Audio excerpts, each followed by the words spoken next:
Morning बच्चों, मैं doctor Madhulika Singh उज्ज्वल। आज की कक्षा में भी हम बजट के बारे में ही बात करने जा रहे हैं बच्चों।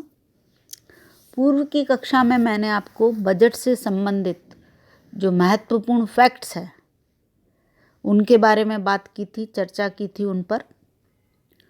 आज की कक्षा में हम बात करने जा रहे हैं बजट पास करने की प्रक्रिया या उस विधि के बारे में जिससे गुजरते हुए बजट पारित होता है। तो इसी प्रक्रिया की पहली जो कड़ी है बच्चों, वह है बजट का प्रस्तुतिकरण। तो संसद का बजट सत्र जिसमें कि बजट पेश किया जाता है बच्चों, वह 1 फरवरी जिस दिन उसको पेश किया जाता है, मैंने पूर्व में ही बताया आपको कि 2017 से 1 फरवरी से पेश किया जाता है बजट संसद में। इससे पूर्व फरवरी की अंतिम तारीख 28 या 29 को किया जाता था। तो बजट का सत्र 1 फरवरी से शुरू होता है और उसी दिन संसद में बजट को पेश किया जाता है। वित्त मंत्री द्वारा इसे संसद के समक्ष या आप कह सकते हो लोकसभा के समक्ष प्रस्तुत किया जाता है। इस अवसर पर वित्त मंत्री बजट भाषण देता है और मुख्य वित्तीय तथा आर्थिक नीतियों पर प्रकाश डालता है और साथ ही आय व्यय का आगामी वर्षों की आय व्यय का विवरण भी सदन में प्रस्तुत करता है। उस दिन यानी जिस दिन वित्त मंत्री सदन में बजट पेश करता है, उस दिन बजट पर किसी भी प्रकार की बहस नहीं होती है बच्चों। बस केवल बजट की जो प्रतियां हैं वो सदस्यों को बांट दी जाती हैं। तो यह पहला चरण है बजट का प्रस्तुतिकरण। अब दूसरे चरण में साधारण बहस यानी बजट प्रस्तुत होने के दिन के 3 दिन पश्चात संसद के दोनों सदन इस पर सामान्य रूप से वाद विवाद करते हैं, जिसमें कि लगभग 3-4 दिन या इससे अधिक दिन लग जाते हैं। इस समय सरकार की जो वित्तीय नीतियां होती है उनकी विरोधी दलों द्वारा भरपूर आलोचना की जाती है और यही वजह है कि इस बहस में विरोधी दलों को अधिकाधिक समय दिया जाता है ताकि वह सरकार द्वारा जो बजट पेश किया गया है उसका व्यापक निरीक्षण, जांच पड़ताल कर सके और जो भी उसमें खामियां हैं उसकी तरफ सरकार का ध्यान आकर्षित कर सके। तो साधारण बहस के बाद जो तीसरा चरण आता है बच्चों इस प्रक्रिया में, वह है अनुदान के लिए मांगे रखना। साधारण बहस के पश्चात लोकसभा अनुदान संबंधी विभिन्न मांगों पर सोच विचार करती है या आप कह सकते हो व्यापक चर्चा करती है। लोकसभा को इन अनुदान मांगों को स्वीकार करने, कम करने या अस्वीकार करने का पूरा अधिकार होता है। हाँ, वह इन्हें न तो बढ़ा सकती है, अनुदान की मांगों में वृद्धि नहीं कर सकती है, और न ही जो अनुदान की मांगों के पीछे लक्ष्य है उनको ही बदल सकती है। प्रत्येक मंत्रालय द्वारा रखी गई अनुदान की मांगों पर अलग अलग विचार किया जाता है। जनरली ये मांगे राष्ट्रपति की सिफारिश के बाद ही पेश की जाती हैं। अनुदान मांगों पर व्यापक विचार विमर्श के बाद आते हैं जो अगले चरण के रूप में सामने आता है बजट पास कराने की प्रक्रिया में, वह है विनियोग विधेयक के रूप में।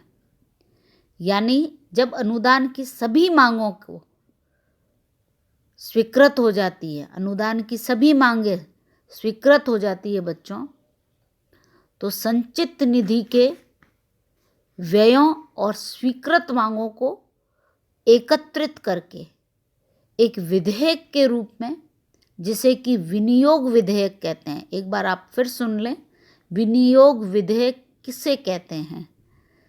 सभी अनुदान मांगों के स्वीकृत होने पर संचित निधि के व्ययों और स्वीकृत मांगों को एकत्रित करके विधेयक के रूप में जिन्हें पेश किया जाता है उसे विनियोग विधेयक कहते हैं। और इस विनियोग विधेयक को लोकसभा की स्वीकृति के लिए फिर सदन में प्रस्तुत कर दिया जाता है। यानी सभी अनुदान मांगों के स्वीकृत होने के बाद एक आप कह सकते हो जो आय और व्यय के विवरण हैं उनको विनियोग विधेयक के रूप में लोकसभा में स्वीकृति के लिए पेश किया जाता है। इसको भी 5 अवस्थाओं से, जैसे कि पूर्व में हमने साधारण जो कानून बनाने की प्रक्रिया में देखा था, 5 प्रक्रियाओं से गुजरना पड़ता है। और द्वितीय वाचन की अवस्था में इसमें वाद विवाद, बहस, व्यापक चर्चाएं होती हैं। पर हाँ, केवल उन्हीं मदों पर वाद विवाद होता है जिन पर कि पहले वाद विवाद न हो गया हो। जबकि बजट पेश किया जाता है, अनुदान मांगें रखी जाती हैं, इनमें से कुछ मांगें यदि ऐसी रह जाती है जिन पर कि बहस करना रह गया है, बाकी उन पर ही केवल उन्हीं मदों पर केवल वाद विवाद होता है जिन पर कि पहले वाद विवाद न हो पाया हो। साथ ही कटौती की मांग की जा सकती है। और सभी अवस्थाओं में सदन में फिर मतदान होता है।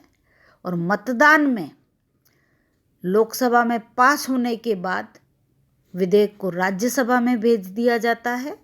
राज्यसभा, जैसा कि मैंने पूर्व में ही बताया आपको, 14 दिन के लिए, अधिक से अधिक 14 दिन के लिए इसको अपने यहाँ रोके रख सकती है। 14 दिन के अंदर अंदर इसको स्वीकृत करके वापस लोकसभा में भेजना होता है। और यदि वह ऐसा नहीं करती है तो 14 दिन के बाद उसको स्वीकृत मान लिया जाता है। इसके बाद इसको राष्ट्रपति की स्वीकृति के लिए भेज दिया जाता है और राष्ट्रपति उसे अपनी स्वीकृति दे देता है। क्योंकि जैसा कि मैंने पूर्व में ही बताया है आपको एक फैक्ट, कि उसकी पूर्वा अनुमति के बाद ही इसको सदन में पेश किया जाता है। तो ऐसे में राष्ट्रपति का स्वीकृति न देने का कोई सवाल ही नहीं उठता है। इस प्रकार से बच्चों, बजट पास करने की यह प्रक्रिया संसद में अपनाई जाती है। साथ ही आगामी वर्ष के लिए सरकार के जो कर संबंधी प्रस्ताव है वो वित्त विधेयक के रूप में लोकसभा में रखे जाते हैं। अभी हमने बात की विनियोग विधेयक के बारे में, अब हम बात कर रहे हैं वित्त विधेयक के बारे में। वित्त विधेयक के रूप में जो इसके कर संबंधी प्रस्ताव है उनको भी लोकसभा में रखा जाता है और इसे धन विधेयक की प्रक्रिया से पारित किया जाता है। और एक तरह से आप कह सकते हो यह भी बजट का ही एक भाग ही माना जा सकता है, या आप कह सकते हो विनियोग विधेयक और वित्त विधेयक मिलकर बजट कहलाते हैं। संविधान में पूरक, अतिरिक्त, विशेष एवं अग्रिम मांगों की भी व्यवस्था है बजट की प्रावधानों में। तो इस प्रकार से बच्चों, भारत की संसद में, लोकसभा में बजट पास करने की प्रक्रिया अपनाई जाती है।